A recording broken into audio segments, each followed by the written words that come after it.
Antony Blinken.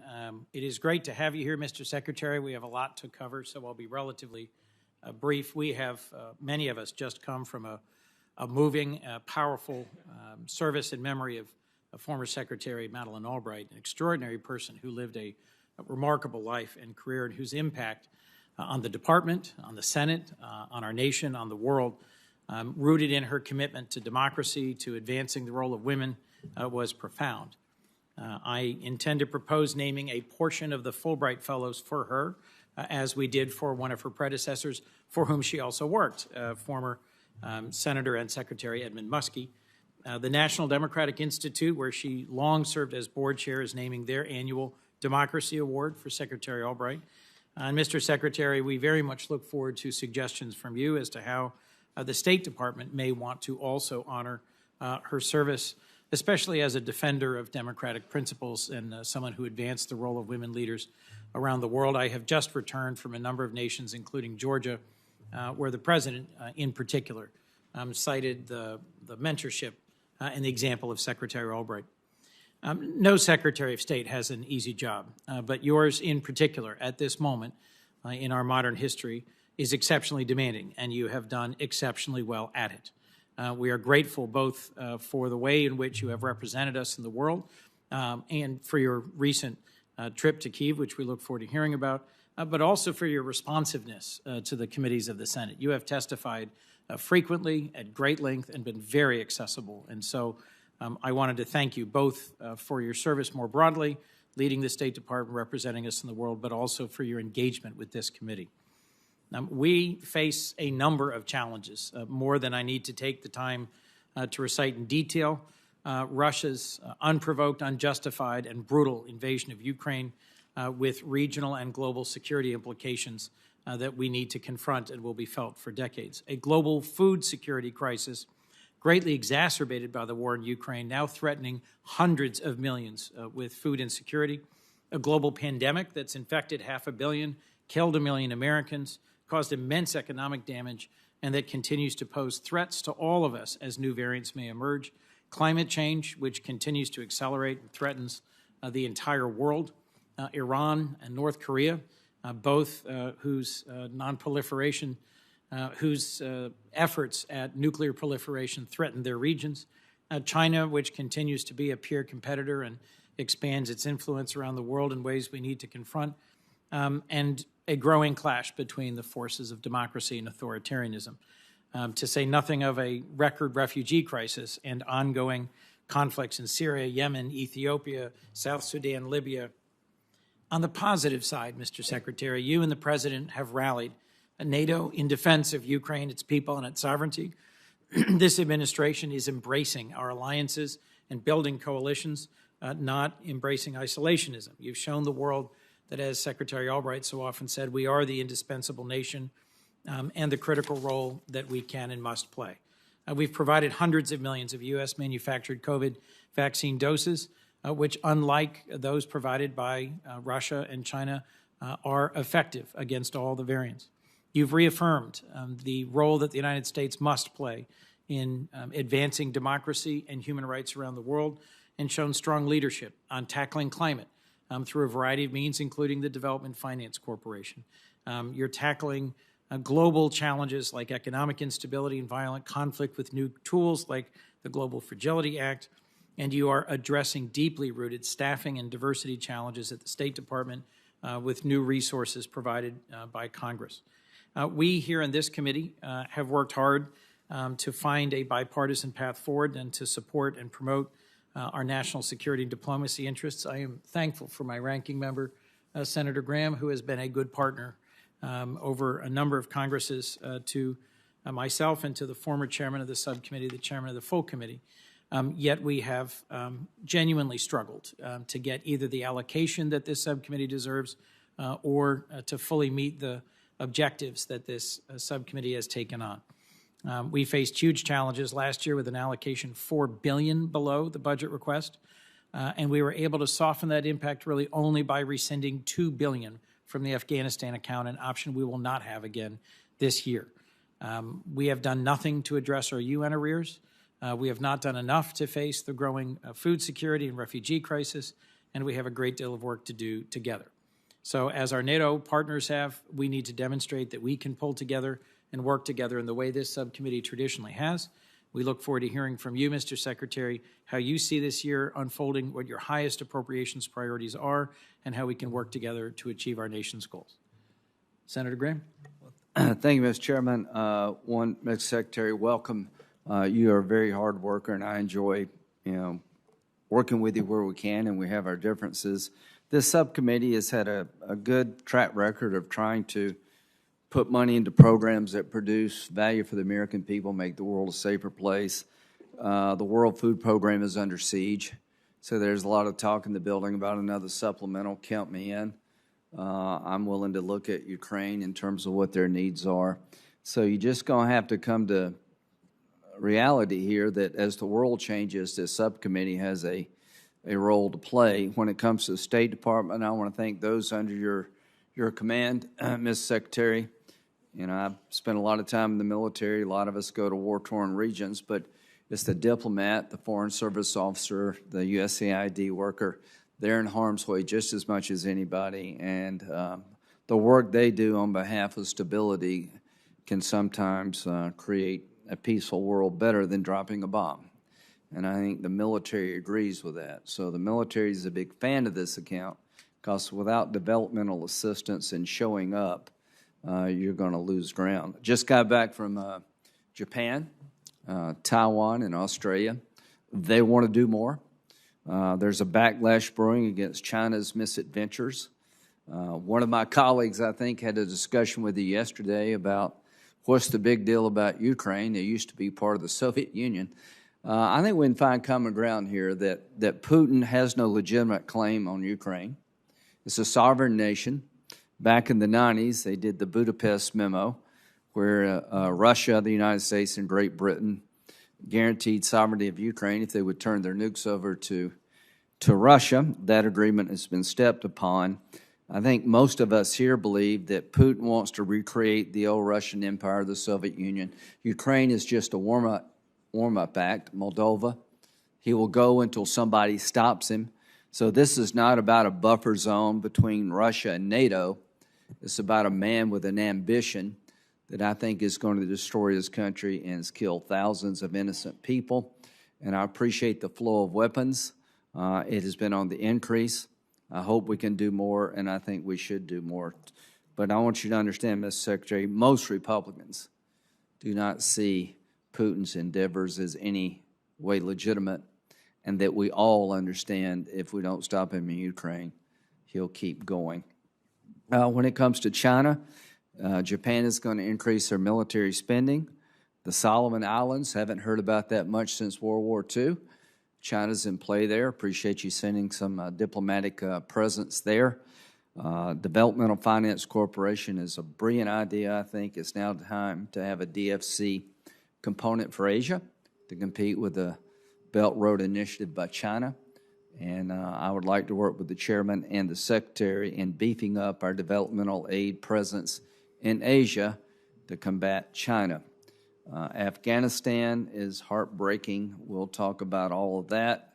It seems to be that the Iranians are making a demand on the administration to change the designation of the Iranian Revolutionary Guard Corps no longer to be a foreign terrorist organization. I hope you resist that demand, and we'll have a discussion about that. But Putin gave a speech today to the Duma. He said he vows to accomplish the goals of the invasion. He will not be deterred. So as we meet in Ramstein, where defense ministers of NATO and the coalition of the willing talk about providing more aid to Ukraine, Putin is basically telling his people through the Duma that he is committed to see this through. My commitment is this will be the end of Putin, one way or the other. That when this is over, the Russian people will see they have no future under his leadership, that we keep the sanctions on, that we increase sanctions at every turn, we provide the brave Ukrainians the ability to fight back, and that over time the world isolate Putin. I met with the International Criminal Court prosecutor, Mr. Khan, yesterday. I think he has a good plan for those who are committing war crimes in Ukraine, wearing Russian uniforms. So to Putin, you're committed to the invasion. We're committed to Ukraine's freedom. We're going to win, and you're going to lose. Thank you. Thank you, Senator Graham. Chairman Leahy. Thank you, Mr. Chairman. I'm listening to the travel. I've been watching, and I've talked with Secretary Blinken again this morning about the amount of traveling he's done for us. I must tell you, I worried greatly when you and Secretary Austin were going into Ukraine because they announced it ahead of time. I suspect that was not the way you would like to have done it. But I'm glad you went. I'm glad you got back safely. Senator Coons and Senator Graham have been traveling quite a bit lately. I went to Vermont, but I am going to be doing some of those trips later this year. I miss chairing the subcommittee, but I note, Mr. Chairman, that over the years, we had different chairs, myself, Senator Graham, Senator McConnell, and I shared this committee, and we got things done always in a unified fashion. And I can think of no one more qualified or better suited for the job than Senator Coons. And I'm delighted that he's here. He cares passionately about it, not only in public but in private. He talks about these issues and securing for diplomacy. I think the budget in this and budget Department of State are extremely important in what we do in our non-military. I mean, our military is obviously important, but we do in the non-military. I know that in some of our issues of foreign aid, I remember former Secretary Mattis said, if you want to cut these programs, foreign aid and other things that the State Department looks at, you want to cut those programs, buy him more bullets because he's going to need them. And I agree. But the role you played with President Biden and Secretary Austin marshaling the NATO countries and all to stand up united against Russia's unprovoked aggression, brutality in Ukraine, that is so important. And I know we spoke briefly about it leaving the funeral today, but we have to stand up. And the fact that you were able to bring our NATO allies together, sometimes they could be a disparate group, but they came together on this, and it's extremely important. And it shows a critical need for our country's leadership in NATO. I think it was just a couple of years ago, I don't think it would have happened that way. And here we're facing the greatest challenge to democracy since the 40s. Now we're going to have another hearing on the global COVID and food security crisis. The pandemic continues to spread. It's mutating in scores of countries. The food security crisis has been greatly exacerbated by the skyrocketing commodity prices due to the war in Ukraine. COVID is important worldwide because there's no place having a COVID outbreak that's more than an airplane trip away from our shores. And we know that 161 million people are facing starvation. Another 227 million are facing acute food insecurity. We're the wealthiest, most powerful nation on earth. We have to step in on that. So I hope, Mr. Secretary, you can get the White House to ask for additional supplemental funds to address these global humanitarian emergencies. They have far-reaching economic security. I've got to step outside for a phone call, but I'm going to be coming right back in to hear this. And, Mr. Chairman, I am so glad you're doing this. Thank you very much, Chairman Leahy, and thank you for your very long and very effective and very engaged stewardship of this subcommittee over 3 decades. You have steered this subcommittee ably through some really hard budget times, political times, global environments, and I cannot possibly hope to succeed in living up to the record that you've established of focus and excellence in delivering on our role in the world. Given the challenges we face, Mr. Secretary, if you can give us a broad overview, both of your insights from your trip to Kyiv and the challenges facing the State Department and your priorities for appropriations this year, we'd be grateful. Mr. Chairman, thank you very, very much. To you, to Chairman Leahy, Ranking Member Graham, I'm grateful for this opportunity to talk about the administration's proposed budget for the State Department. Let me just start by saying that later today, we will welcome back to the United States Trevor Reed, who was wrongfully detained in Russia.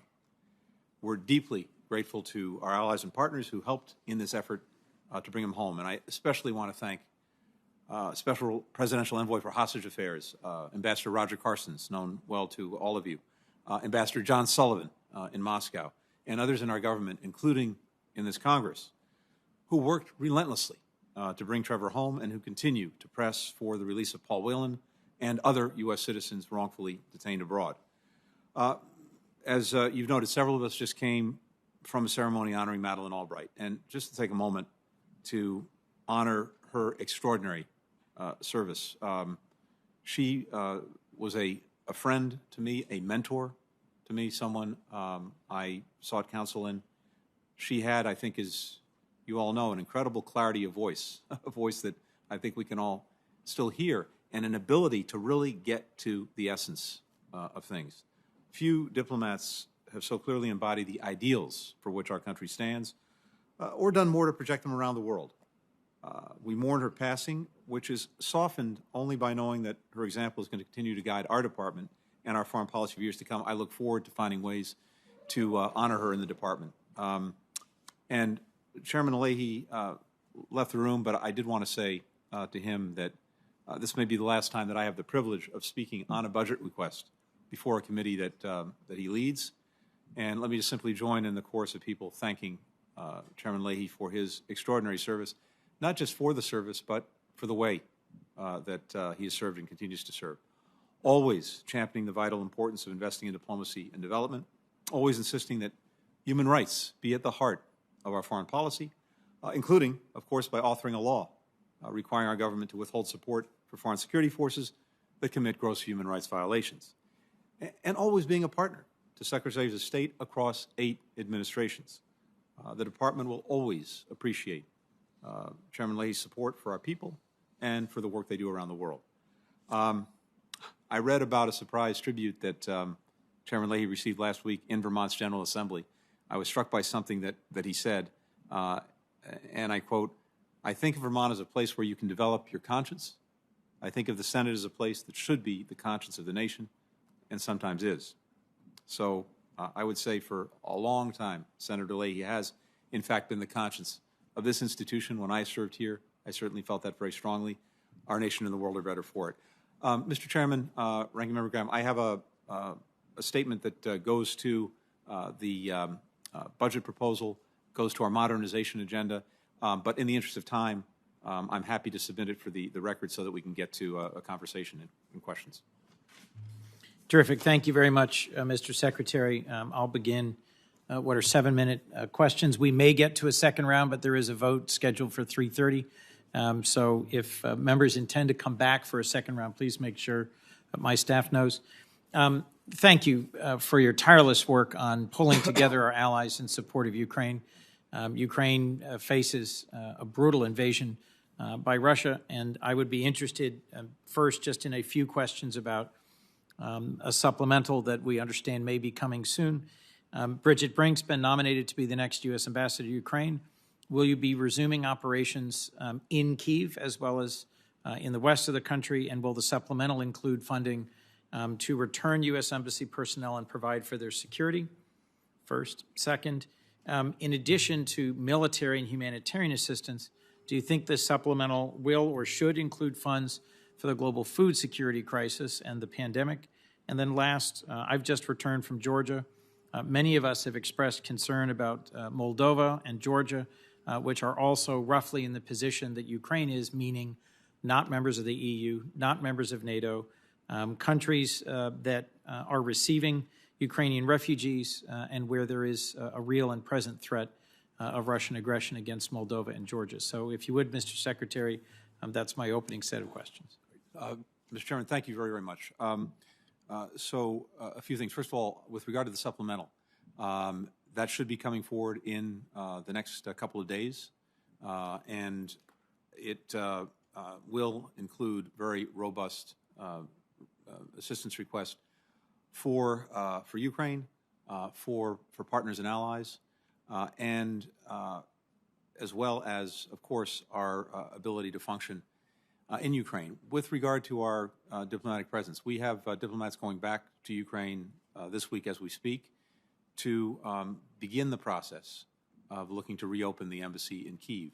And my anticipation is that they will start in Lviv in western Ukraine and look to reopen the embassy as quickly but also as safely as possible. And we look forward to working with you on that. A number of other countries that left with the onset of the Russian aggression are also coming back, reopening their missions. It was very important for Secretary Austin and I to go to show the flag, but we want to be able to show the flag every day. But it's a process that we take very seriously in terms of making sure that we do it in a way that ensures the safety and security of our personnel. But I think this will play out over the next few weeks. We will very much appreciate the Senate's prompt consideration of Bridget Brink to be ambassador to Ukraine. She is extraordinarily qualified for this job. I think she's known to many members of this committee, and hopefully she will be confirmed quickly once she's sent formally to the Senate. I anticipate the supplemental will include a request for resources for food security, something that we can and should talk about. This is, as Chairman Leahy said, a very, very dramatic problem that was already existed, of course, and has been exacerbated by Russia's aggression, by the invasion. We have Ukrainian farmers who, instead of being able to deal with their crops, have been forced to fight or to flee for because of the Russian aggression. We have Russia blockading Black Sea ports so that even though Ukraine is actually producing a lot of wheat, it can't get out of the country because of this blockade. And all of that is having an effect not just in the immediate region, but literally around the world. And I know in all of your travels, you've heard this too. Everywhere we go, everywhere I go, I'm hearing this. We have plans to address this, not just with the supplemental. We're trying to get countries to support the World Food Program with additional funding, the Food and Agriculture Organization with more funding. They both have needs for resources. We're looking to countries that have large stockpiles of food to use those stockpiles, to not hold them back, to not put export restrictions on food. The President's incentivized the production of fertilizer here in the United States, and we are working in a variety of ways to try to address this. Last thing I'll say on this, Mr. Chairman, is that we have the presidency of the UN Security Council in May. I intend to focus our month of the presidency on food security, and I'll be spending some time there as well. And again, very much look forward to working with this committee. Finally, on Moldova and Georgia, I share the concerns that you've expressed about the vulnerable position they're in. We're working very closely with both. I was in Moldova a few weeks ago. Our Assistant Secretary for Population, Refugee, and Migration, Assistant Secretary Noyes, was just there as well. We have contributed through a German pledging conference an additional $100 million to help support Moldova. The request that you have before you would fund programs to do a number of things, including bolstering cybersecurity, economic stabilization and resilience, to counter disinformation where they're on the receiving end, to try to integrate their energy system to Europe. There's, I think, a significant development in the connection of Moldova as well as Ukraine to the European security grid, but there's work to do to make that work. We also need to get the UN agencies to be prepared for a potential huge influx of additional refugees to Moldova. They've already taken in a lot of people. It's a small country. Anyway, in the interest of time, there's more on Georgia. I could speak to that as well. But the point that you make is exactly right. We need to be looking out for these countries that are at risk. And in between, we see, again, in Moldova, some things happening in Transnistria that we're looking at very, very carefully as well. Thank you, Mr. Secretary. To the United Nations, if I might, just a few points, and then I'll lead to the ranking member. First, we did not succeed last year in paying anything in our UN arrears. We have arrears now totaling $1 billion, and in my view, failing to pay what we could and should weakens our credibility and frankly strengthens some of our global competitors who take advantage of that opportunity. I was just in Paris and had the chance to meet with Director General Azoulay of UNESCO. I'd be interested in your thoughts on whether in our absence our competitors have used that absence to expand their role. And then last, on the UN Human Rights Council, on March 4th, the UN Human Rights Commission adopted a resolution opening a commission of inquiry for the human rights violations, the war crimes being committed in Ukraine. I'd be interested in whether the administration supports an ICC or other war crimes investigation into a prosecution of Russian soldiers and leaders, and what assistance we could provide there, and how significant you think it is that Russia has been suspended now from the UN Human Rights Council, the first permanent member of the UN Security Council to be so suspended, and whether you'd make a case for our renewing our participation in that council. And with that, I'll yield to the ranking member if you would take a minute and answer those. Thank you very much. I very much share your view that it is to our detriment to not be making good on our commitments to the United Nations in terms of the budget, in terms of dealing with arrears. It puts us in a position of disadvantage in a place that we should be in a position of advantage. And to your point, some other countries are able to make the rhetorical case because of this that U.S. leadership, U.S. influence can't be counted on, and it also, of course, contributes to some operational challenges. So we think that paying our dues, paying into the budget is vital, both for the functioning of the UN, but also for our standing and our ability to carry the day and carry the debate at the UN. I think we have some proof positive of this, by the way, in what you just referenced. Because we're back on the Human Rights Council, we were able to actually lead in the creation of this Commission of Inquiry for Ukraine. So it's something we're going to very much support, looking at the atrocities and human rights abuses that were committed by Russia in Ukraine. Similarly, we support and welcome the fact that the ICC has opened an investigation. We found ways to support the ICC in a number of instances in the past, including most recently with the prosecution of a Janjaweed from Darfur. That prosecution resulted in no small measure from information and evidence we were able to bring forward. Our main focus when it comes to Ukraine is on helping the Prosecutor General and her team that's investigating these war crimes allegations. We have experts who are working very closely with that team to make sure that they can do their jobs effectively. And finally, on UNESCO, this is, I think, a perfect example of a situation where our absence is clearly to our detriment because, among other things, UNESCO is in the business of setting standards, norms around the world for education, for the way new emerging technologies like artificial intelligence are used, to cite just two examples. So when we're not at the table shaping that conversation and so actually helping to shape those norms and standards, well, someone else is. And that someone else is probably China. So it really does not make a lot of sense for us to be absent from that body. Now, there was a very understandable concern expressed in the past because of the Palestinians seeking admission and that going forward, that Congress chose to act to make it difficult for us to continue our participation. We believe that having the waiver authority would be important and necessary, and I can say with authority that our partners in Israel feel the same way. They would support our rejoining UNESCO, and I think it's in the national interest to do that precisely because these debates are so important, and we should be at the table making sure that we shape them, not someone else. Thank you, Mr. Secretary. I'll yield to the ranking member, Senator Graham. If that's okay, I'll let Senator Moran go first. He has a hearing to chair in about 5 minutes. Someday I hope to chair a committee again, but at the moment I'm only the ranking member. But I appreciate your willingness not only to promote me, but to allow me to go ahead of you.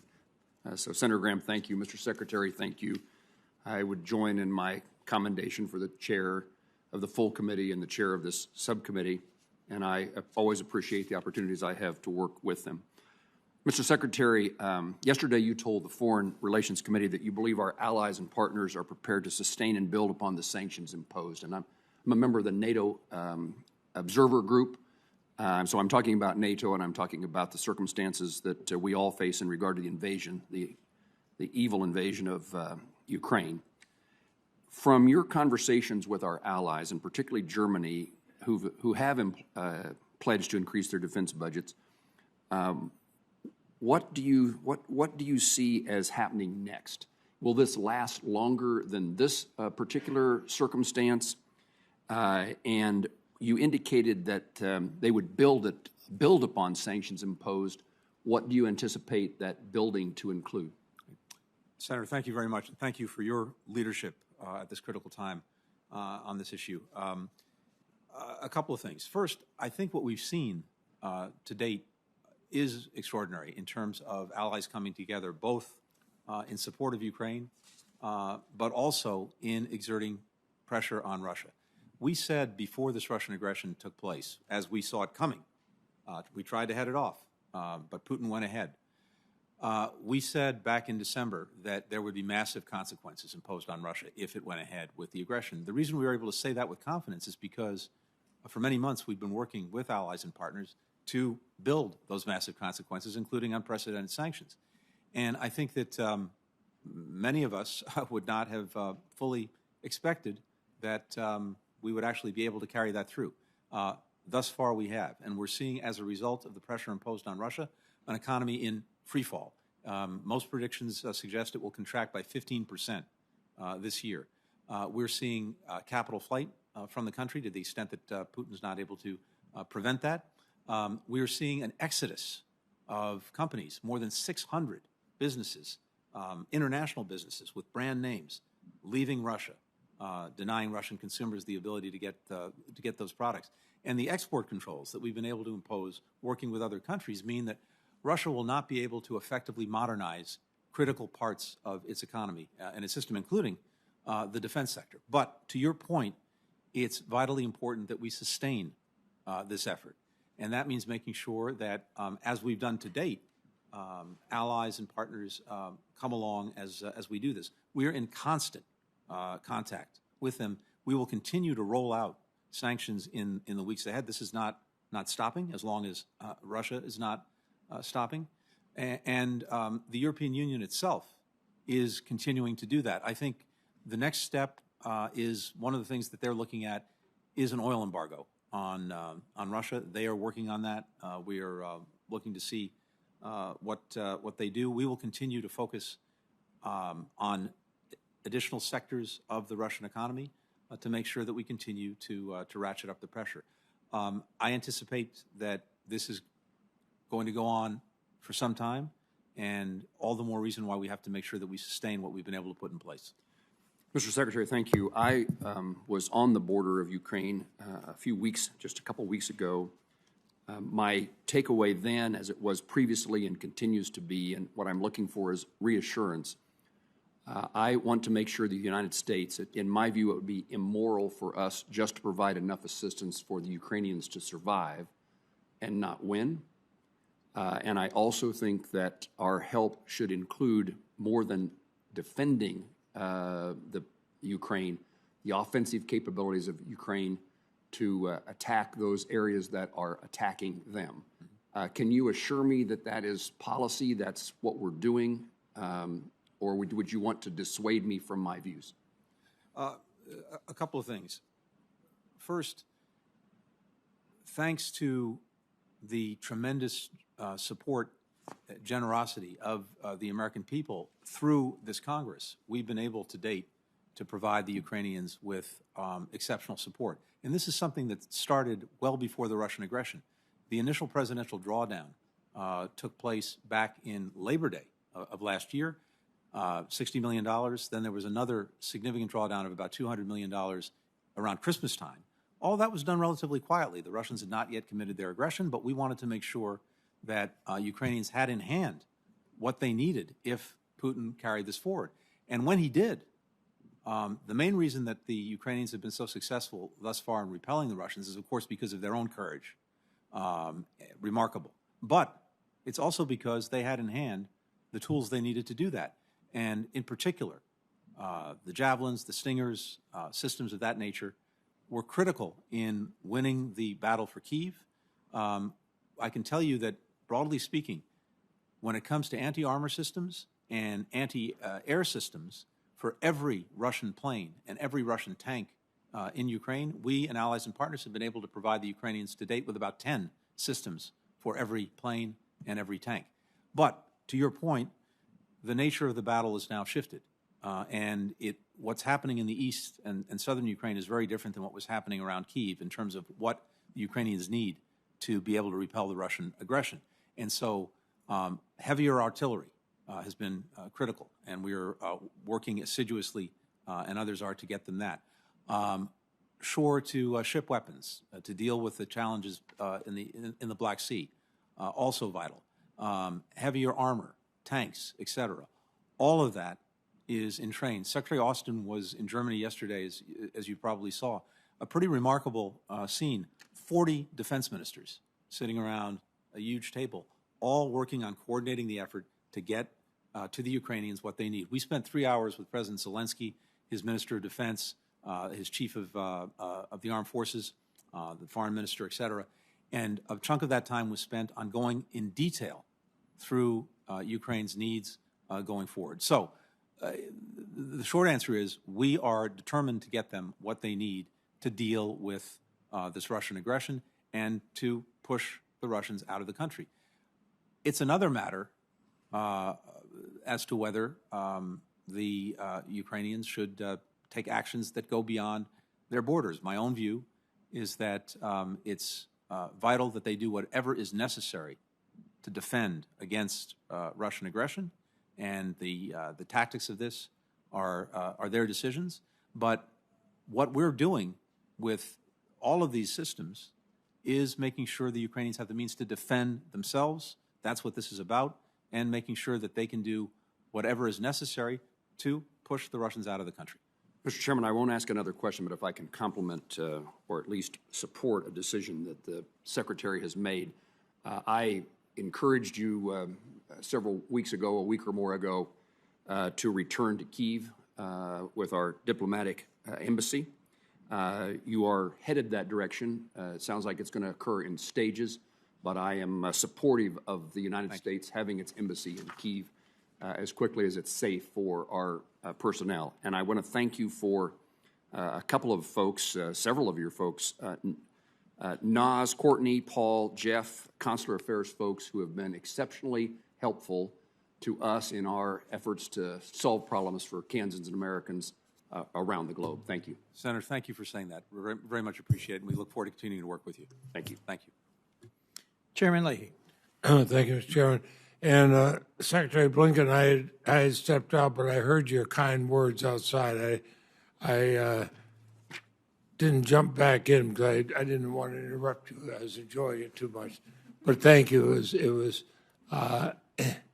It was undeserved, but greatly appreciated. And regarding Ukraine, there's been some who've urged the U.S. to liquidate the Russian central bank's nearly, $100 billion, I believe, in foreign exchange reserves that are frozen at the Federal Reserve, to use those funds to help the people of Ukraine. Does the department have the capacity to identify the assets of Russia and other oligarchs? And can they coordinate with the Treasury and Justice Departments in seizing and freezing such assets? Mr. Chairman, we are working very closely with Treasury and Justice to look at both how we can effectively freeze, but also seize assets. And we have blocking sanctions, as you know, in place against a variety of individuals and institutions that effectively freezes their property in the United States. The question when it comes to the seizure piece is, do we have the relevant provisions in place, civil, criminal, forfeiture authorities? Justice is in the process of reviewing that. And I know that there are a number of ideas that I find compelling about finding ways to use these assets to support Ukraine? The short answer is Justice Department lawyers are looking at all of that.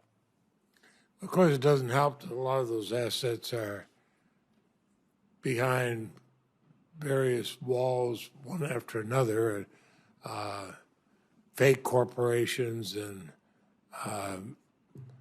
things of that nature.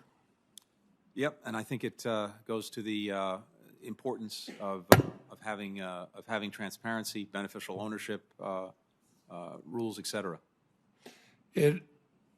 I can't think of anything I've seen more shocking than the scenes of what the Russian soldiers are doing, machine gunning families as they're trying to run away from something, the children, innocent civilians who have been murdered. And can that be investigated by the International Criminal Court? Should it be, and can we help? We welcome the fact that the ICC has opened an investigation. One of the critical things they're doing is making sure that potential evidence of atrocities is being compiled effectively. As I mentioned, I think when you were out of the room, Mr. Chairman, besides the ICC work, I think the critical focus that we have is on supporting the work of the Ukrainian Prosecutor General. And we have experts who are working every single day with that team to make sure that they have what they need to document, compile the evidence, and actually look at potential prosecutions. But those two efforts, as well as the Commission of Inquiry established by the Human Rights Council at the United Nations with our leadership, are three of the critical vehicles we see going forward to get accountability, to deal with this. And to your point, some of the things we're seeing are, I think, beyond almost our collective imaginations. For example,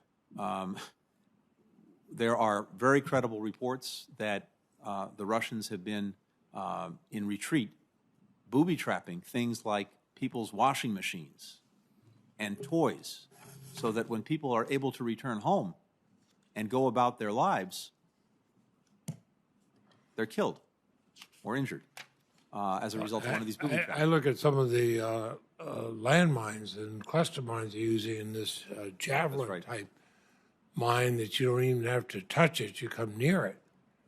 That's exactly right. And Mr. Chairman, part of our request, and I think this will be in the supplemental, will be for some additional funds for demining, because unfortunately we have to deal with that now as a result of what Russia's been doing. Thank you for mentioning it, because I know your request is 18 million below what been requested last year.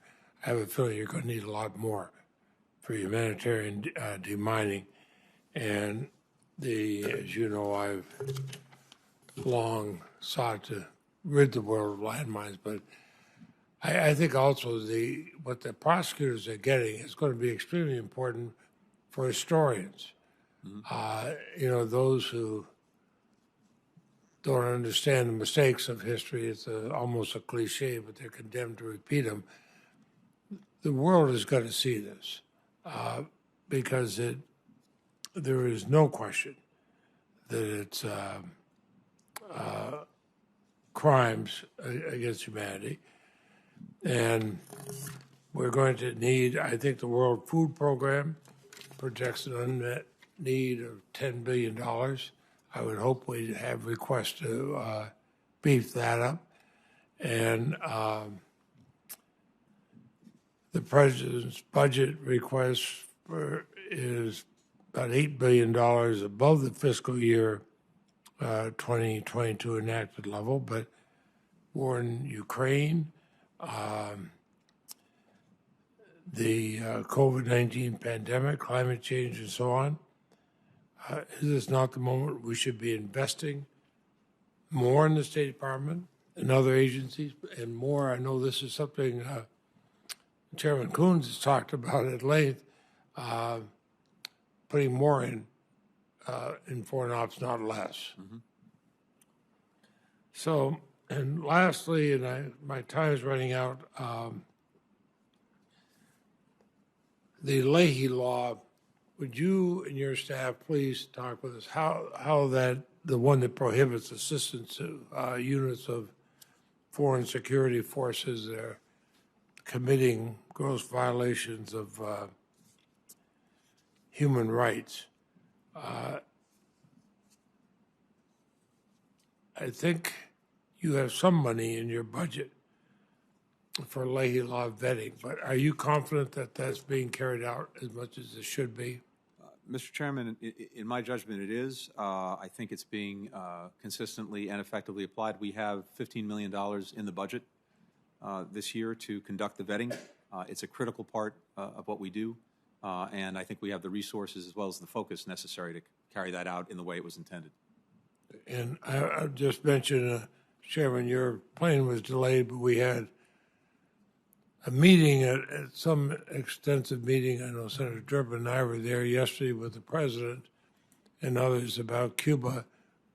Nobody condones the crackdown on the people who are peacefully protesting in there, but I also don't condone the total rollback of the policy that we had under the Obama administration. I had hoped that attention is given to finding a way that we can start having normal relations with Cuba for the good of their own people and for us.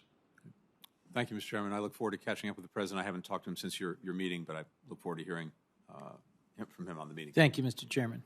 Senator Graham. Thank you very much, Mr. Chairman. I won't request a second round. We'll try to make this as quick as possible, but there's a lot going on in the world, and let's start here at home. Ms. Secretary, do you believe if we repeal Title 42 authority to deport illegal immigrants because of a threat of a COVID outbreak that we will have more illegal immigrants coming? Senator, two things on that. First, as you know, Title 42 is a CDC authority, public health authority. Right. It's not an immigration policy. No, that's right. Authority. The question is, what practical effect would its repeal have? I think we are likely to see more people seeking to enter the country, but if they cannot present a credible claim of asylum, they'll be returned. That's the policy. That doesn't change. The border's not opening with the repeal of Title 42 if that's what happens. I'm just saying the border is completely broken. We have 1.2 million illegal crossings since October of last year, and there'll be a tsunami more coming if we repeal Title 42. And will there be COVID money in the supplemental? I can't speak to that at this point because I think the White House is still looking at that. One way or another, Senator, in my judgment, we need COVID money internationally, whether that's in this supplemental or in some other vehicle, I don't know, but we need it. Yeah, I think we do need money for COVID internationally. I agree with that. And I think if you want to stop, as Senator Leahy said, one country away from an outbreak, you would revisit Title 42. I would encourage you to do that. Let's go to Afghanistan. What's the state of play in Afghanistan for women right now? The state of play is extremely mixed to negative. What's the upside for women? The only upside that we've seen at all is that, somewhat ironically, you might say there is in the country at large greater stability and relative peace than there's been. That's about the only upside I can think of. The downside, of course, is that we've seen, including most recently, the Taliban fall back on its commitment that it had made to ensure that girls can go to school above the sixth grade. Well, this is, among many things, something that is a deep concern. Is our homeland more at risk now than it was before the withdrawal in Afghanistan from al-Qaeda and ISIS presence in Afghanistan? If you look at the presence and the threat, I'd say there are three things that are going on. First, there is al-Qaeda itself, and I can go into more detail in a setting, but it's just a general question. Is al-Qaeda and ISIS more free to roam now that we're out of Afghanistan than they were before we were left? ISIS-K is, as you know, is of course an enemy of the Taliban, and the issue there is not the will of the Taliban to take them on; it's their capacity. That is right. When it comes to al-Qaeda and the Arab al-Qaeda core, there are a very, very small number of people in Afghanistan. How do we know? based on the, again, without going into detail in this setting, I think Mr. Secretary, with all due respect, if you're a Shiite in Afghanistan, it hadn't been a good week for you. There is no upside to the Taliban charge for a woman anywhere in Afghanistan. And I think our homeland is far more at risk now that we have no presence on the ground, no ability to detect what al-Qaeda and ISIS-K are up to. So to me, that's an easy question to ask. President Biden said he had no regrets about leaving Afghanistan. Do you have any regrets?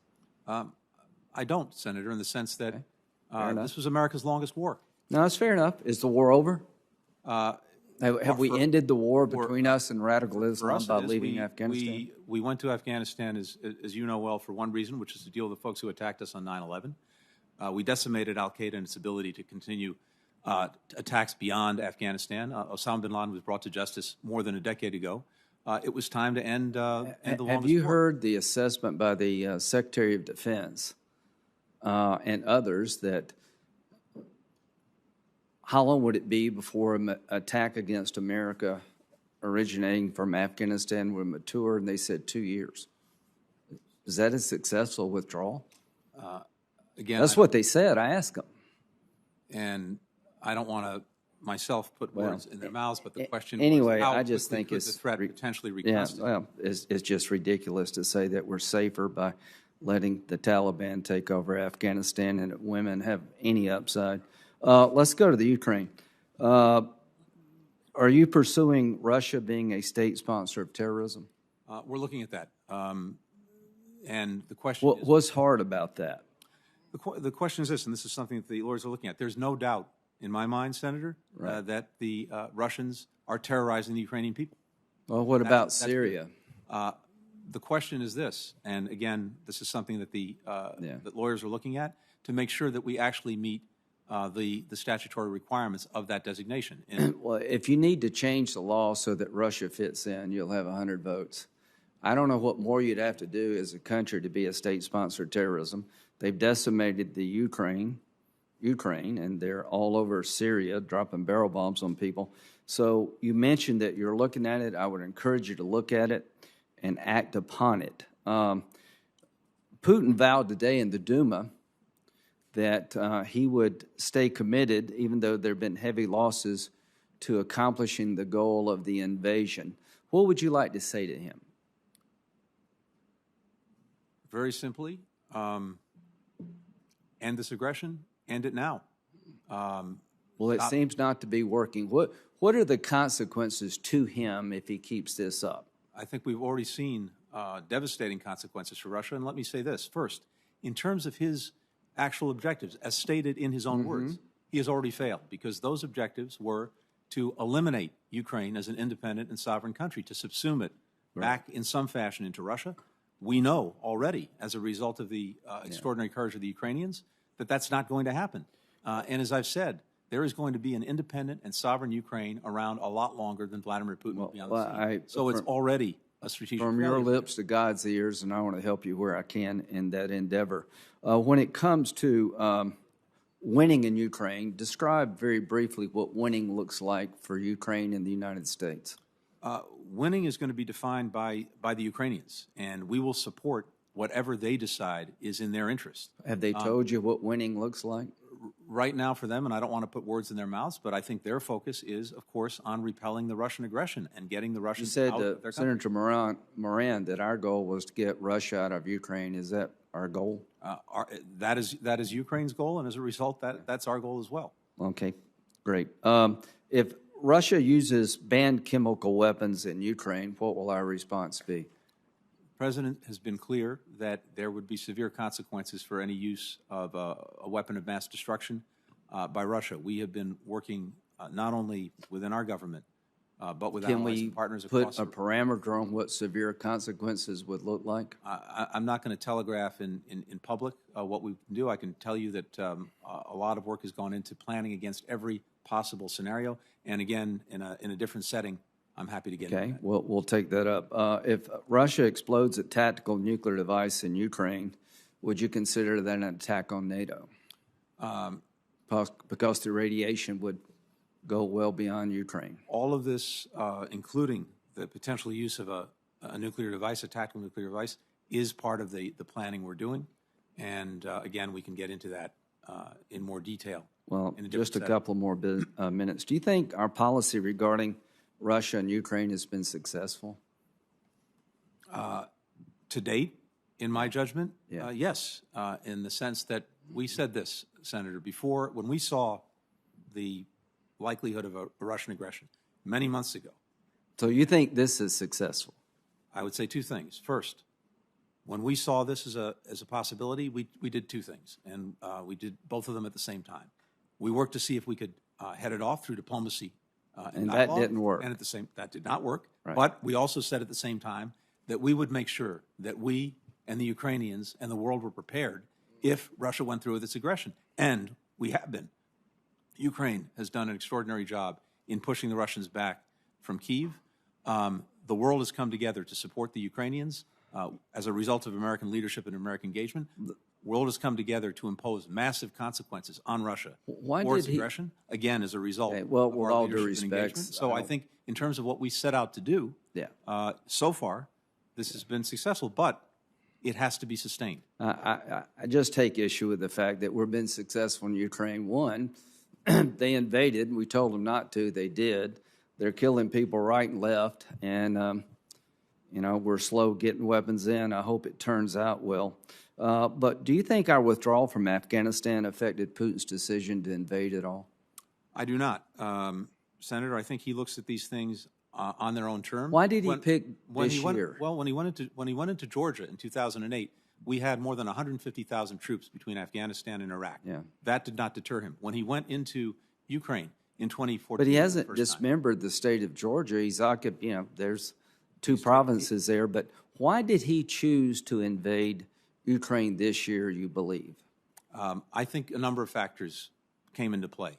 I think he saw Ukraine moving inexorably to the West, to Europe, and he saw nothing that was going to interrupt that process. It was democratizing, it was strengthening its system, and having a successful democracy on Russia's borders was bad for Putin. And he had the ambition that he said in his own words Last year. Ending its sovereignty and independence. And this was He doesn't recognize Ukraine as a separate nation.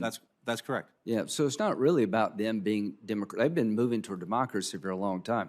I think he invaded this year because because he thinks he can get away with it. So very quickly, 1 minute here. China just got back from the region. The people in Taiwan are very concerned about what happens in Ukraine. Do you agree that the outcome in Ukraine can influence what China does regarding Taiwan? I do. I think China's looking at this very carefully. And the fact that it has seen, as a result of our leadership, 40 countries and more come together in a variety of ways to impose these massive costs on Russia for its aggression, that would have to factor into its calculus about Taiwan going forward. Are you, as administration, committed to following Putin to the ends of the earth and supporting war crimes, investigations, and prosecution against him individually? Do you believe that we could ever forgive and forget when it comes to Putin? Do you believe it's the right policy for the international community to pursue him as a war criminal in perpetuity? Senator, we're committed to doing everything we possibly can for as long as it takes to ensure that there's accountability for the crimes that have been committed. That includes Putin himself. Whoever committed the crimes, whoever ordered the crimes. Thank you. Thank you, Mr. Secretary. We both went about 10 minutes. We will endeavor to encourage others to stick to about 7, but I appreciate your forbearance. I'm going to ask Senator Durbin, who's next, if he would both question and then preside if I have to run to vote during the next few minutes. You may uniquely among the cabinet be familiar with exactly how this all works. So thank you for your forbearance, Senator Durbin. Thanks, Mr. Chairman. I want to make a point of being here today, Mr. Secretary, after I witnessed on television last night the exchange between you and the junior senator from Kentucky. I hope that no one left that hearing or believes today that his questioning represents the feeling of America. If Putin or the Russians or anyone take comfort in his questioning, they're making a mistake. I think it should be clear, and you tried to make it as clear as you could, that we are not conceding any sphere of influence to Vladimir Putin. We are not conceding an anxious effort to understand what he's doing in Ukraine. I understand what he's doing in Ukraine. It's very clear what he's doing. He has launched a vicious, barbaric, genocidal attack on this nation, unprovoked by them and unsustained by international law as we know it. And I did not want any friends and allies of the United States to think that the junior senator from Kentucky expresses our point of view. I cannot imagine the reverberations of that comment in the Baltics, for example. The Baltics were part of the Soviet Union because of the aggression of Adolf Hitler and Joseph Stalin. It had nothing to do with the people of those countries asking to be part of any Soviet Union.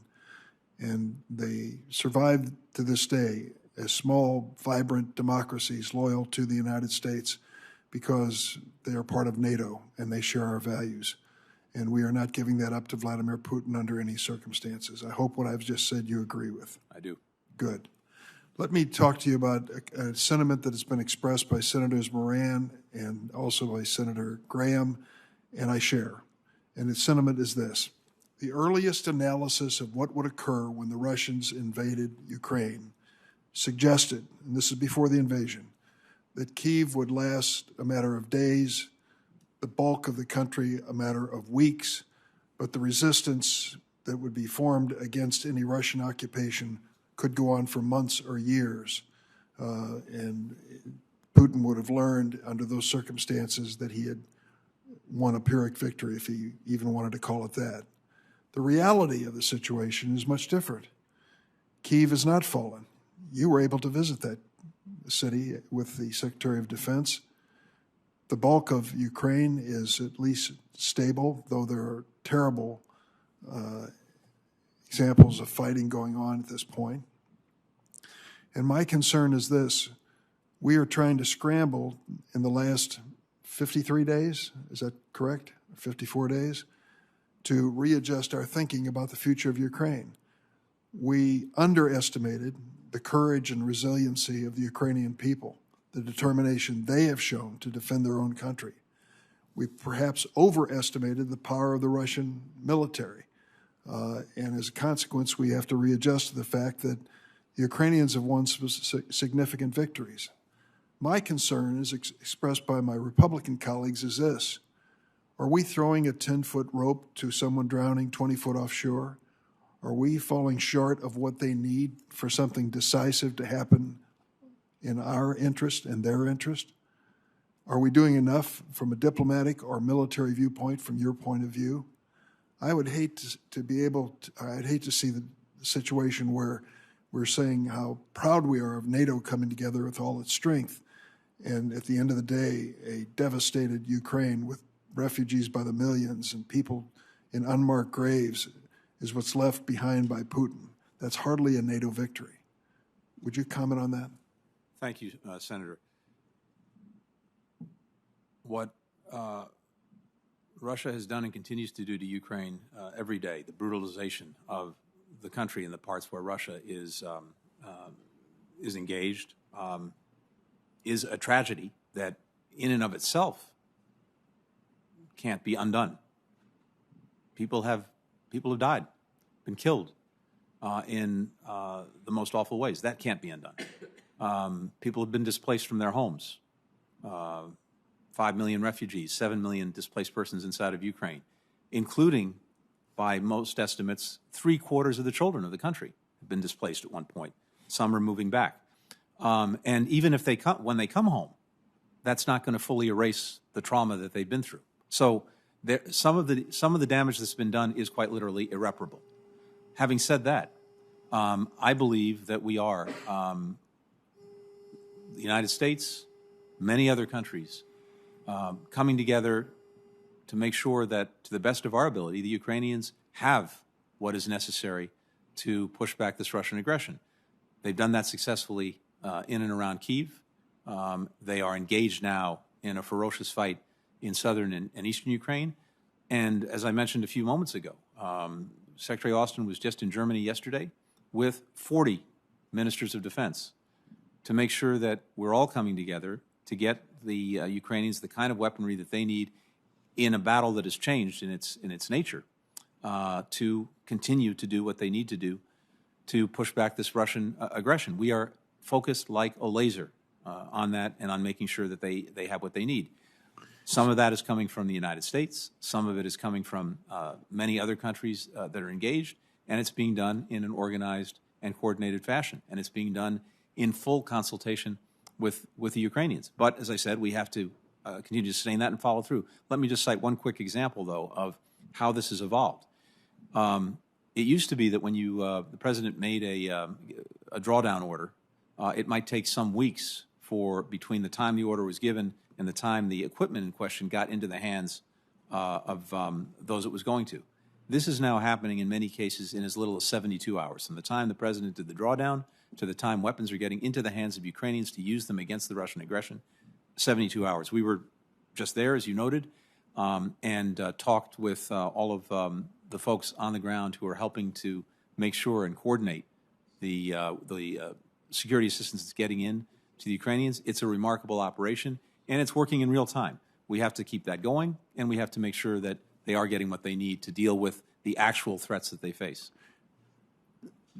The president has made it clear that a patch of Polish real estate is a tripwire. He said that over and over again. I assume there are other tripwires which you may not want to be as explicit with us in this committee setting in describing. I hope that they will include the consideration of the genocide which is taking place there as well. If there is a point beyond which we cannot, with a good moral conscience, justify or even look the other way or wait for a day to resolve it. On the question of war criminals, I was surprised to learn that current American law does not give us any criminal authority to prosecute those who committed war crimes in other countries, nor does it give us any civil authority over those same people. I have legislation to change that. We should make it clear to anyone that has been engaged in Putin's strategy, they will never find a comfortable, safe home in the United States.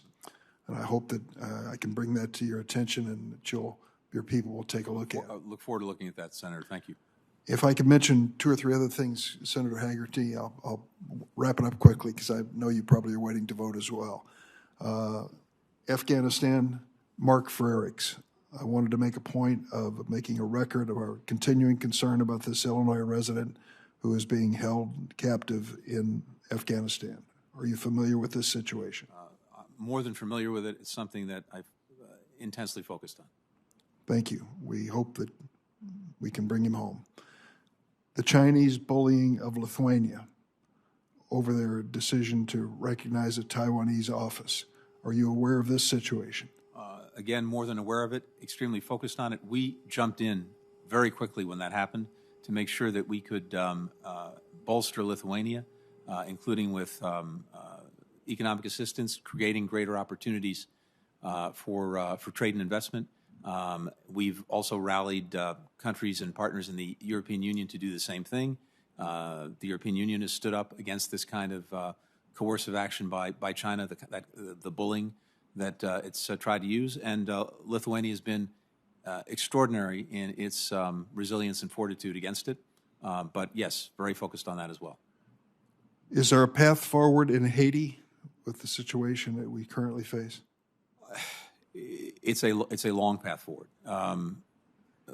There, as you know very well from the time you spent on this, there are two things that are going on. First, we need to see the government, civil society, all actors come together to get us to elections, free and fair elections, that reestablish a fully legitimate Haitian government and leadership. And that work is in progress. We're trying to facilitate that and support that. But having said that, the problems are so deep-rooted and so challenging that I think the road is very long. The criminality, violence, The lack of basic law and order is a fundamental problem that we're working to address, including by supporting and strengthening the Haitian National Police and getting other countries to do the same. That's very much a work in progress. The endemic poverty and lack of economic opportunity. One of the challenges, Senator, is that, we and other countries over many years have devoted substantial resources to Haiti, but to date, the honest truth is that it has not made a sustainable difference. We have to be, and we are, looking at how can we do this more effectively to help Haiti get to a place where it is sustainable. And of course, it has been on the receiving end of one horrific thing after another, including natural disasters that continue to set back what progress is made. So the short answer is this is a long road. We're looking at and focused on trying to get the elections and having a government that can fully represent the people. We're trying to work on basic security by bolstering the police and dealing with the criminality, the gangs, which are terrorizing parts of the country. But then there is a much longer project in helping Haiti to really stand on its feet in a self-sustaining way. Thank you. I'm going to send you a written question related to my efforts to secure the release of Philippine Senator Leila de Lima, one of the critics of the Duterte regime. I'd like to know your take on the current state of affairs there. I'll save that because I see Senator Hagerty waiting. I know he has to vote. So, Senator, please take it away. Thank you, Senator Durbin. And Secretary Blinken, it's good to see you again. I appreciated our interaction yesterday at the Senate Foreign Relations Committee as we talked about the importance of the U.S.-Japan alliance, the Quad, the Indo-Pacific, and I look forward to continuing working with you on those issues. I'd like to turn my discussion with you today, though, to something else that's related to the region, but also it hits us right here at home. And that's China's refusal to stop the flow of fentanyl and its precursors into the Western Hemisphere. I've raised this issue with your assistant secretaries, with your deputy assistant secretaries, but I want to raise it with you today because it's that important. I feel like we need decisive action. It's for the safety of Americans. It's for the safety of our children. We're both parents. I'm sure you feel the same. Today in America, the #1 cause of death for young people between the age of 18 and 45 is drug overdose. 100,000 lives were lost last year to drug overdoses, and most of those drug overdoses were fentanyl related. And the DEA continues to assess that fentanyl coming from China into Mexico is the major cause of this. It's something that I talked about with Mexican officials last May when I traveled to Mexico. They talked about the fact that Chinese entities are sending technicians, they're sending equipment and setting up production in partnership with Mexican cartels there. And these cartels are multi-billion-dollar industries that have basically taken control of the northern border of Mexico. I met with your counterpart, Foreign Minister Ebrard, and asked him what we could do to cooperate, what we could do to help. And he told me that they would greatly appreciate help with things in the nature of scanning technologies, anything that would help them determine whether fentanyl or its precursors or the machinery to produce it was coming into his country. I appreciated his concern there, and I think it's something that we ought to continue to focus on. You know, I was on the phone with White House staff during the Buenos Aires G20 when President Trump directly asked President Xi to stop sending fentanyl to the United States. My sense is that we need to really double down on our pressure with China on this. If President Xi and the Chinese Communist Party can shut down a city the size of Shanghai, one of the 3 largest cities in the world, I think they could certainly shut down the flow of fentanyl and its precursors into our hemisphere.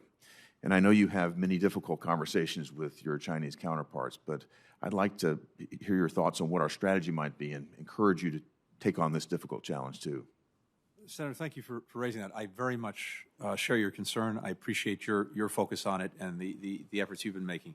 And I agree with you. This is a problem that needs intense focus and solutions. We've been working on this in a number of ways. We've been working to add some of the precursors to prohibited lists to make clear that you can't get fentanyl or variants in through the back door by using precursors that are, for one reason or another, not on prohibited lists.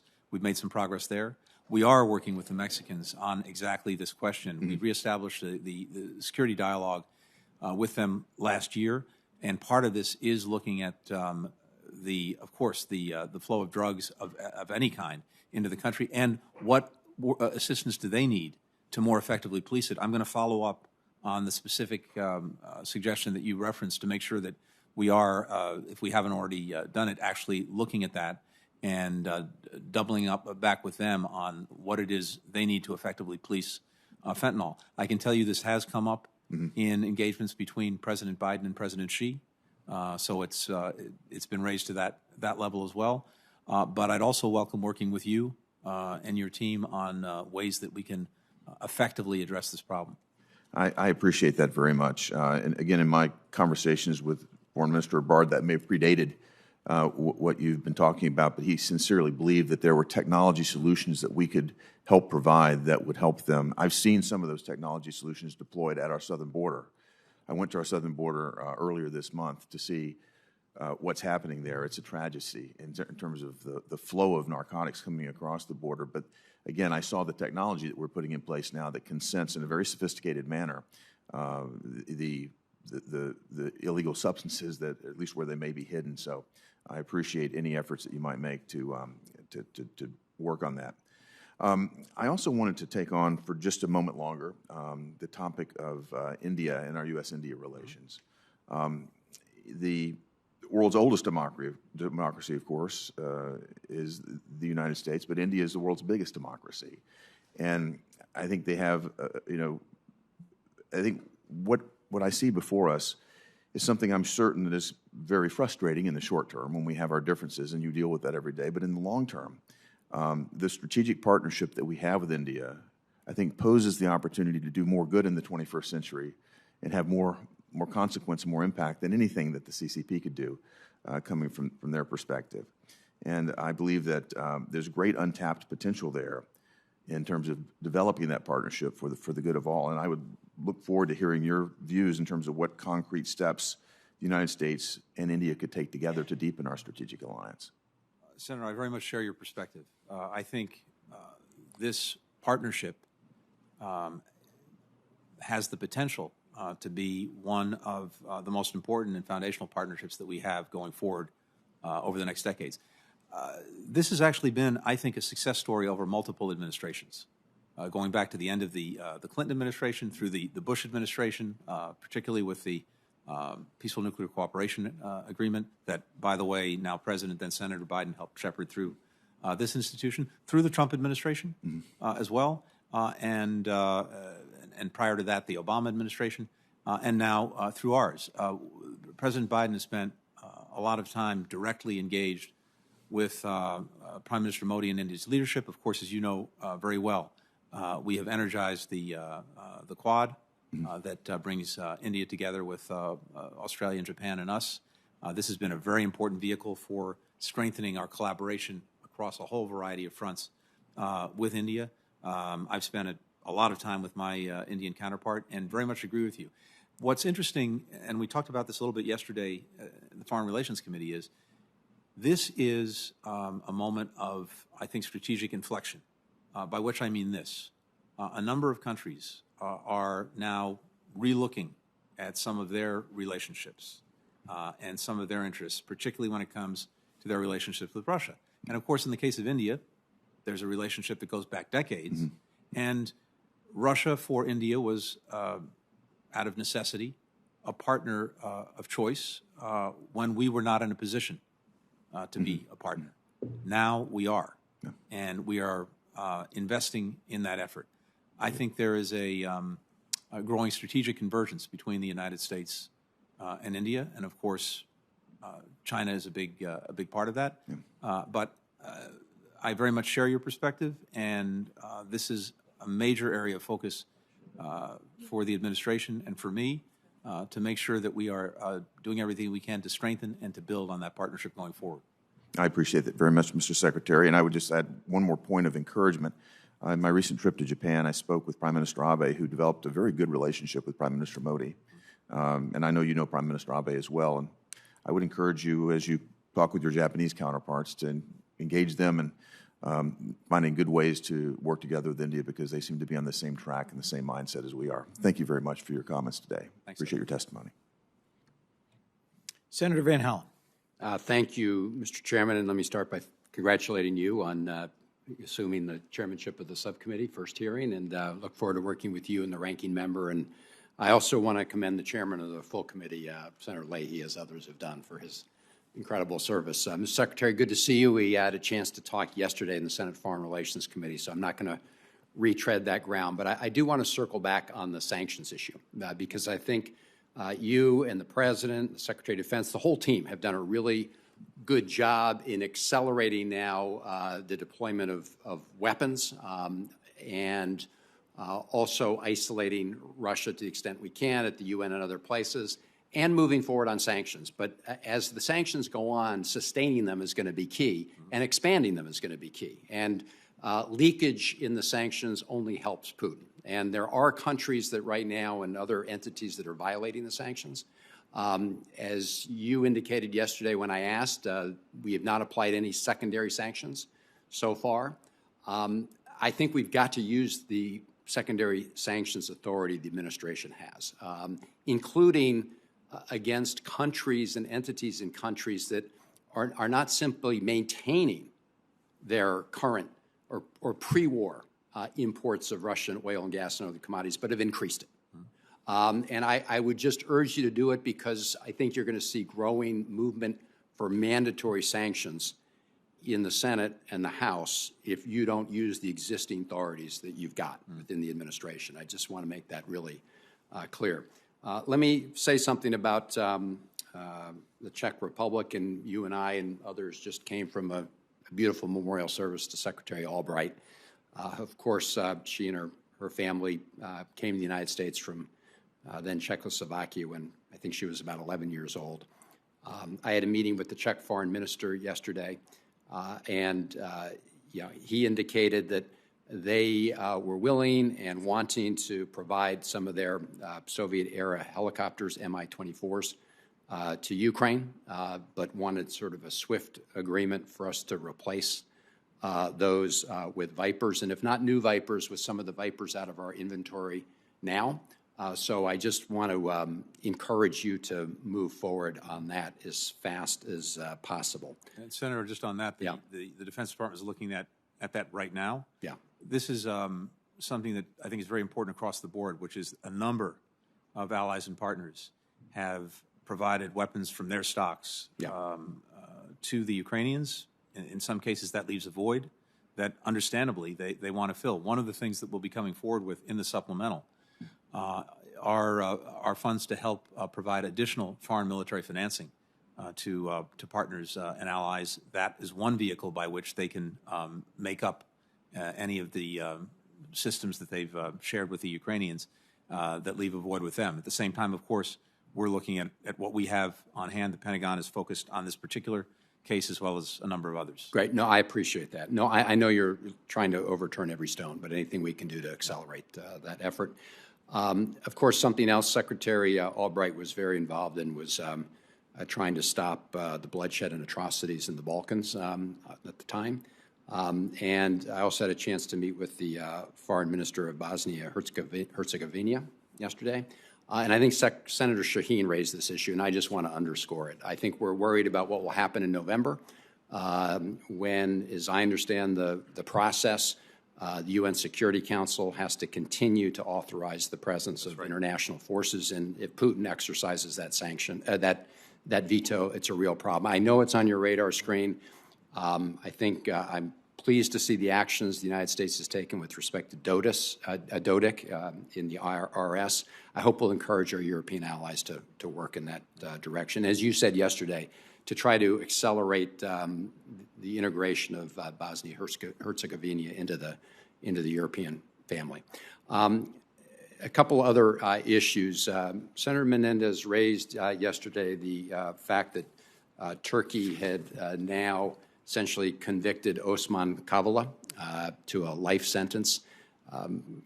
Clearly a political prosecution, no legitimate basis for it.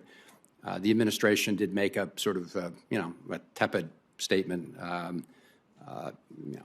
showing unhappiness. But this combined with the fact that Turkey is continuing to move forward in their effort to ban the main Kurdish party in Turkey from participating in the elections seems to me something that the administration really needs to press hard on. In the case of the HDP, you've got just last Tuesday, April 19th, they were challenging it in the court, this effort to ban them, but Turkey's top court accepted an indictment filed by the prosecutor seeking closure of the HDP. I mean, this is just a blatant disregard for any standards of democracy. And so I just hope we'll be very strong on it. And obviously, we have a complicated relationship with Turkey. There are lots of pieces. But this, something you've been involved in for years, trying to support our allies, the Syrian Kurds. Turkey continues to try to take them out whenever they can. So I think we have a lot of work to do on that front. Let me just close by asking you about the president's pledge during the campaign, and I think you emphasized again when you were asked last October about the consulate in Jerusalem to establish a greater reestablish that consulate for our relations with the Palestinians. Can you give us an update on where that stands? We are committed to reopening the consulate in Jerusalem for the Palestinians. It's something that we're working on with the Israeli government. I was in Ramallah just a few weeks ago and saw President Abbas. We talked about that, among other things. As you know, we reestablished support for the Palestinians a year ago, January, including significant humanitarian and economic assistance that had been previously held back. We have re-engaged them across the board, and the consulate is a piece of that.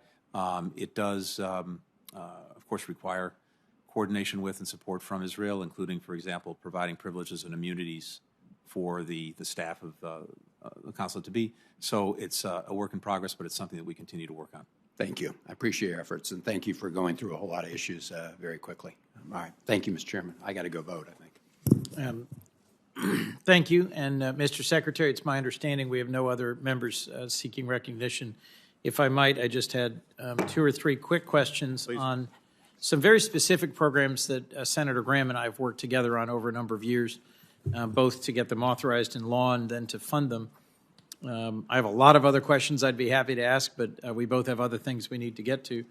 The Global Fragility Act, as you know, one of the things that Secretary Albright contributed to was the development of Plan Colombia. And the whole concept of a coordinated plan between diplomacy, development, and security came out of Plan Colombia. Senator Graham and I worked over several Congresses to ultimately get the Global Fragility Act signed into law.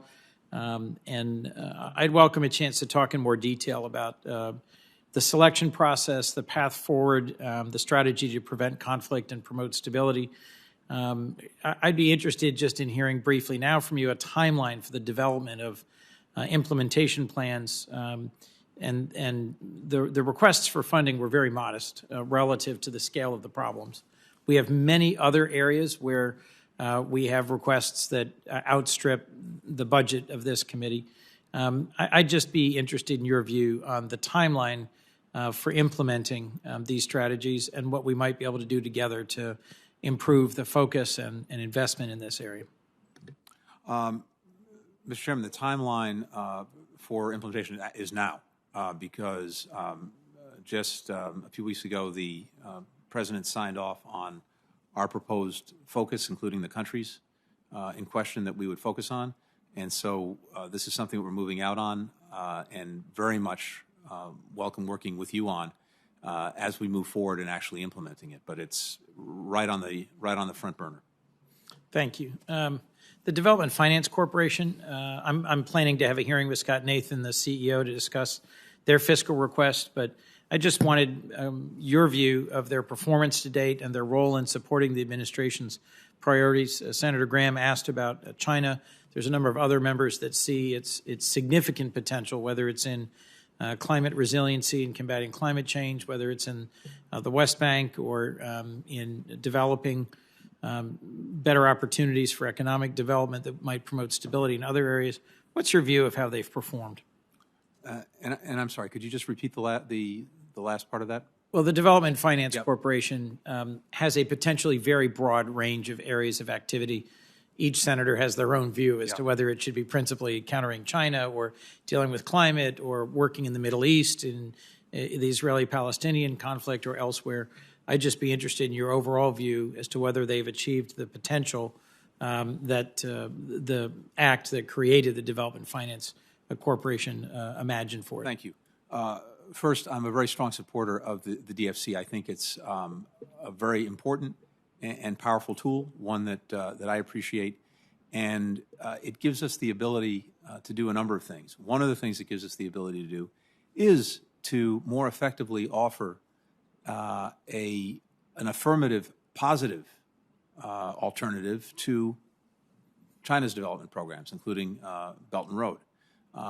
We can make this a race to the top, not a race to the bottom, including by using DFC, not only, of course, with its own resources, but the fact that it has the ability to leverage significant private sector resources. And so that's one area of focus for me, is making sure that we use this effectively as a way of actually advancing concrete projects that are, again, attractive and affirmative and don't bring with them, for example, many of the burdens that we see countries take on when they are, for example, working with China. Debt, workers brought from China to actually build the projects instead of using local workers, no respect for the environment, for worker rights, corruption, et cetera. But we needed the tools to do that. The DFC is one of them. We also have to make sure, and this is an area of real focus, that we have and the DFC can be engaged in viable projects. So the money may be there. We've got to make sure that the projects are there and in a way that really brings the private sector in. So we're very focused on that. It also joins up with a couple of things. It joins up with Build Back Better World, which I think is a very important initiative that the President's undertaken, again, to make sure that in critical areas, including energy and climate, health, and technology, we are investing in, engaged in projects that will be a race to the top for the countries that we're doing them with. And DFC is one of the tools that we can bring to bear on making Build Back Better World effective. We've been identifying projects in different parts of the world that make sense. I think we'll be moving out on a number of them shortly. Now, having said that, I think we need to look at ways to maximize the potential of DFC. I'm not convinced that we've gotten to that point yet. So we have a lot of focus on it. I actually, by statute, chair the board. The Deputy Secretary of State for Management and Resources, Brian McKeon, is intimately involved with DFC and working on that on a regular basis. I'd welcome actually sharing ideas with you about how we can use it even more effectively going forward. Thank you. As of right now, the way that the equity provisions of it are scored is causing me some agita. I respect and understand the concerns of longstanding staff on the Appropriations Committee about the secondary or follow-on consequences it might have if we were to change the treatment of the DFC Equity Authority. But I think we are underutilizing a very powerful tool, and I would welcome interacting with you and with my other colleagues on this committee and the administration on how we can make sure that the DFC and Build Back Better World Fund together are allowing us to really combat China's pernicious influence. In my first 6 years here as chair of the Africa Subcommittee, I saw it in country after country, all over the continent. I was with former President Sirleaf of Liberia last night and was reminded of my very first conversation with her a dozen years ago now, where she was asking for U.S. help rebuilding the Mount Coffee Dam that had been destroyed in their civil war. And after several meetings, she basically said, well, I guess the United States doesn't do this anymore. We'll have to take Chinese funding. Ultimately, our partners in Europe were able to provide funding for the restoration of that critical source of clean energy and stability for Liberia. But there are dozens of countries around the world that would rather work with the United States than work with China if we can just provide them with the source of funding. And I think DFC could be a critical part of the answer to that solution. I couldn't agree with you more. And I think one of the things that we really have to work on with DFC and other vehicles is the speed with which we're able to engage on things, because exactly what you described, I've heard again and again, that the process across different agencies, I'm not just talking about DFC, is slow, laborious. Now, we have to do the right due diligence. That's vital. But I think there are ways to make what we do more efficient, quicker, more responsive to needs, and I agree with you that DFC can be a major part of that. So we should work on making it work even more effectively. Thank you. Mr. Secretary, thank you for your testimony before the subcommittee today. I think the conflict in Ukraine, Russia's completely unjustified and unacceptable brutality against the civilians of Ukraine, its attempt to rebuild the Russian Empire, and the ways in which it is shaking the very foundations of peace in Europe, the rules-based international order, is the most pressing issue of the day. I'm grateful that you and Secretary Austin have taken the initiative to engage with our allies, to deploy resources, to travel to Kyiv personally, and to testify before this committee today when you've just returned at a moment when it is so critical that we continue to work in close partnership to show the impact of American diplomacy and to show the impact of the resources that we can and should provide to support our critical NATO allies, to support the Ukrainian people and their resistance, and to meet the pressing humanitarian needs of all impacted by this conflict. Questions for the record will remain open. They need to be submitted, by 5 p.m. Tuesday, May 3rd. So the hearing record will remain open until that point. And again, Mr. Secretary, thank you for your testimony.